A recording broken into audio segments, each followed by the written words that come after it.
So guys, I was in the middle of watching the latest Nintendo Direct about the Switch 2, where we learned about a lot of the new hardware, and even got to hear about an Elden Ring port called Elden Ring Tarnished Edition. They unfortunately didn't provide many details, but we did get teased with some new armor and new features that allow us to customize Torrent. Neat. But not entirely unexpected. But the rest of the event had a few cool things here and there, and then oh yeah, FromSoft announced the spiritual successor to Bloodborne as a Switch 2 exclusive and showed a mind-blowing 2-minute trailer. Wait, what the hell is going on? The tradition of FromSoft dropping incredible news on random weekdays lives on. And honestly, I'm still kind of in a state of shock and elation, but I wanted to at least jump on here and share my initial thoughts, while at the same time going over some of what we saw in the trailer. I'll play the trailer for you now in case you missed it, but I will include a chapter marker so that you can skip it if you've already seen it and want to skip to my analysis.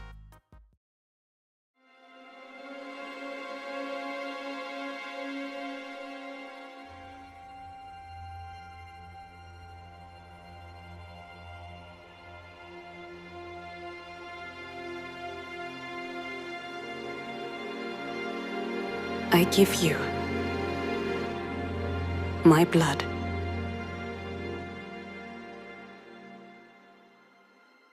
I give you my life. Turn, O wheel, and transport him to a night of moonlight, to humanity's very dusk.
Close your eyes and contemplate now the moon, as befits the soon-to-depart. I pray that you are able, carrier of blood.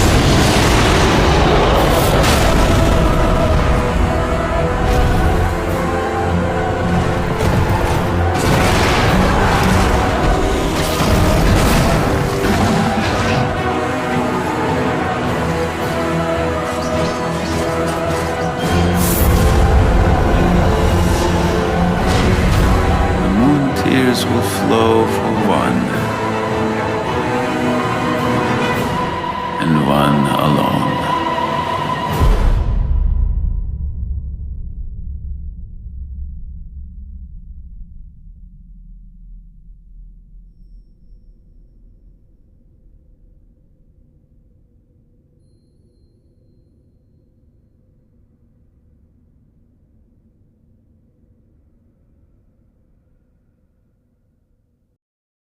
I don't even think it's hyperbole to say that was a stunning trailer, with every shot looking like it could have been a painting. So let's go ahead and go frame by frame and see what we can extrapolate in terms of information. So right from the beginning, I think we could all tell something was up immediately. The gentle beams of moonlight illuminating the flecks of dust in the air, and the beautiful off-center framing of the man seated in the chair, had my mind racing from the start. This is peak FromSoft, if I've ever seen it. The styling of the man's clothes as well as the room decor also screamed Bloodborne to me right out of the gate. Moving on from there, we get another beautiful shot, this time of the man's hand framed by the moonlit window frame, as a pale, slender hand slightly quivers and reaches up to grasp the man's limp hand. The feminine hand wears a gold ring on its index finger and is clad in a red sleeve with ornate gold details. We hear a voice speak, "I give you my blood, I give you my life." As the hand slides down and loses its grip, we see a gruesome, bloody, almost brand-like mark left behind. The mark is a large circle with a smaller circle at its center. 12 points emanate from the outer circle, and from the following dialogue I feel like it's pretty safe to posit that this mark is meant to represent a wheel. The voice speaks, "Turn a wheel and transport him to a night of moonlight, to humanity's very dusk." Is this perhaps the scene from the opening of the game, akin to the one in Elden Ring where our Tarnished is revived by receiving lost grace? I mean, obviously it isn't grace being imparted here, but I feel like this sort of sacrifice of life will be the start of our own and our jumping off point into this new world. Do let me know if you have any thoughts on this marking though, as I can guarantee that this wheel is going to have multiple layers of symbolism to tease apart. If these first few shots weren't enough to get your mind thinking about Bloodborne, you certainly should have been now. This architectural style, with its harsh Gothic spires and Victorian aesthetic, screams Yharnam. But interestingly, this familiar sight is immediately contrasted by the next shot of this semi-futuristic looking train shooting past with oddly anachronistic LED lights on the front.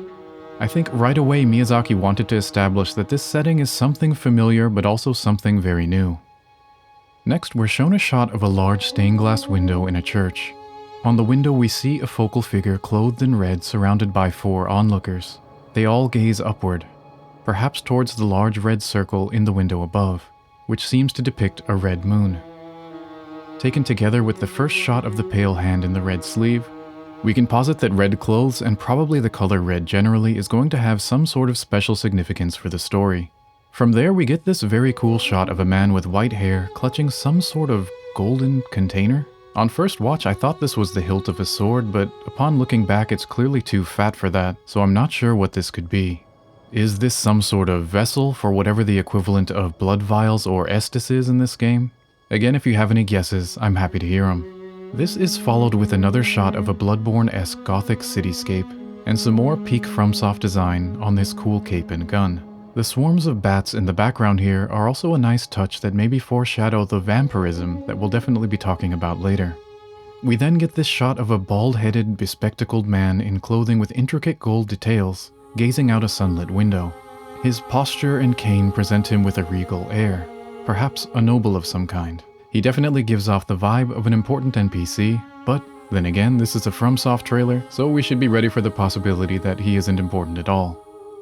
Continuing the pattern of juxtaposing something familiar with something new, we're then shown several shots of something there was very little of in Bloodborne. Asian-inspired gear in the form of a katana, this woman wearing what resembles a Chinese dress and hat, and what I can only describe as something that looks like an Oni or Japanese demon, complete with a club on his back. The Oni is interestingly contrasted with more Western-looking statues in a traditional prayer pose to his right side. I feel like it's pretty safe to guess that we're going to have a lot broader range of cultural influences in this game than those found in Bloodborne, which is of course neat to see.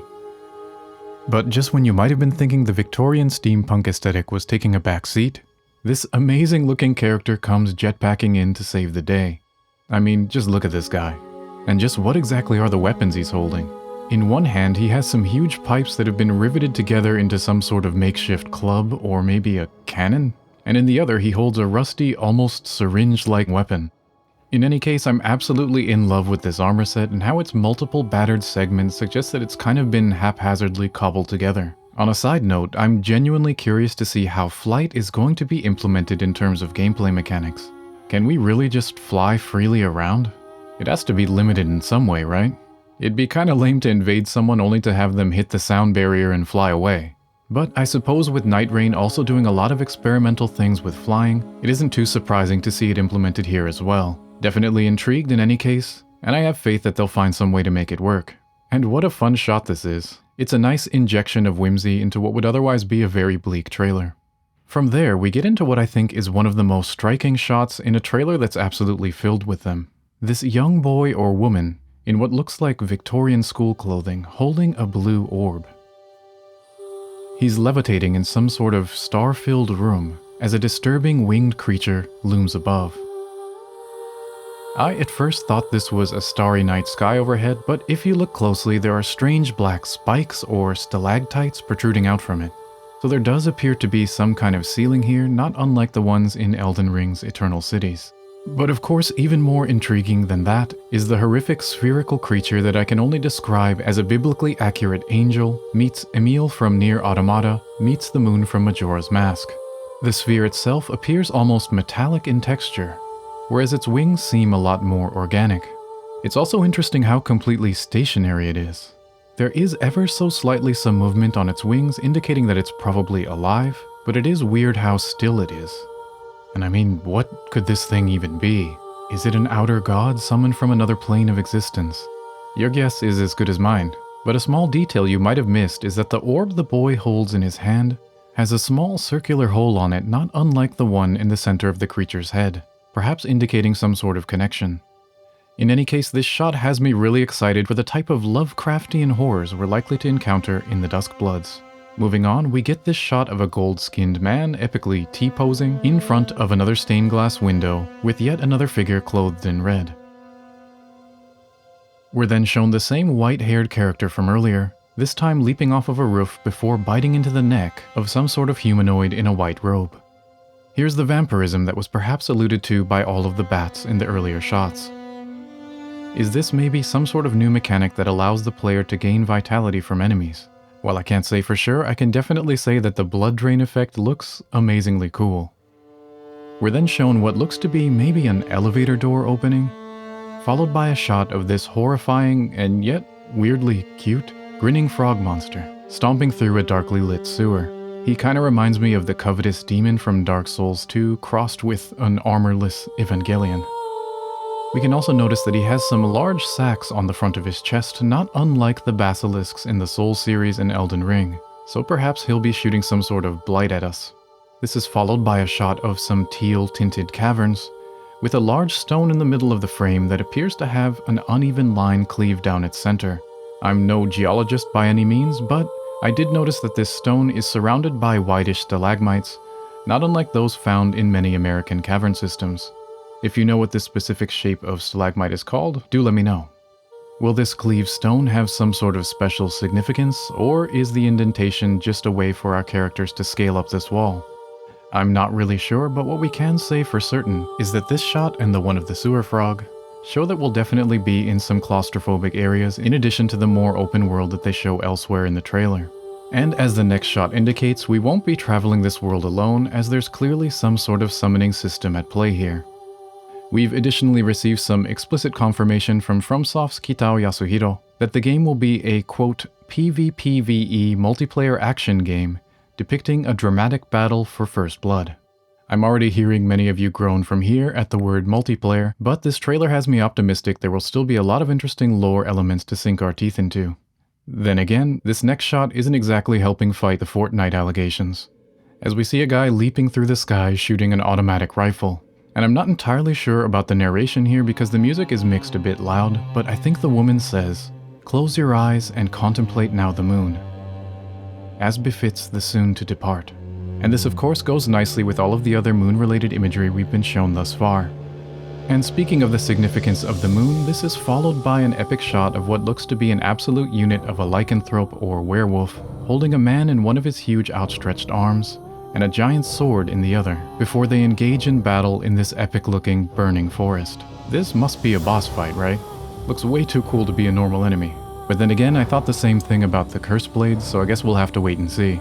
The trailer then closes with several shots, showing some interesting things we can expect from the Duskbloods in terms of gameplay.